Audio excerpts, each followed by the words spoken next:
From grace to may I be excused? How long is a typical family dinner? Here's Carey Casey, CEO of the National Center for Fathering, author of Championship Fathering and Father of Four, on Today's Father.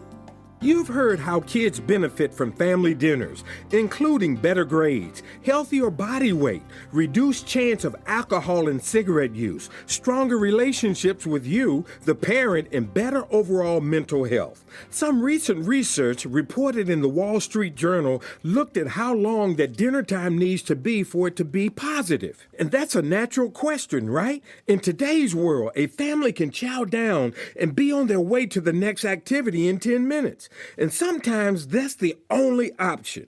But you can see how that might not be that beneficial in terms of the things I mentioned. But this study found that when family dinner lasted at least 20 minutes, good things started to show up. Most likely, that time allowed families to actually interact about the day's events and such.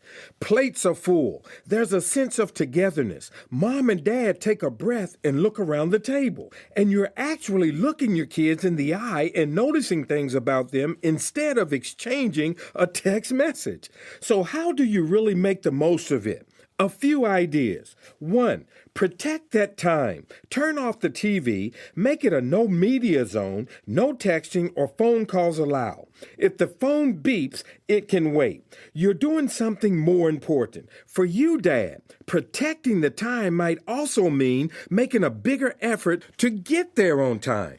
2, get the kids involved in cooking and other preparations. You might also consider serving the meal in courses, even if some are really simple.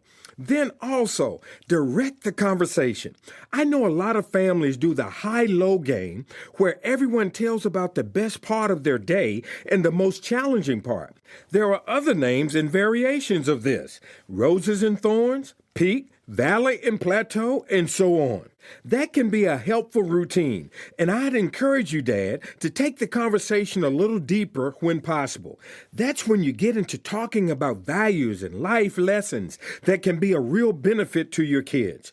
One more thing about dinner time conversations. Save more serious discussions about bad grades or bad behavior for a different time. You want your kids to look forward to this time. All it takes is 20 minutes. Now imagine what you could do with a full half hour. Bon appetit, Dad. This is Carey Casey for Today's Father. You can get our free ebook for dads, The 5 Things Every Kid Must Get from Dad, at fathers.com. Thanks for listening, Dad, and keep up the good work.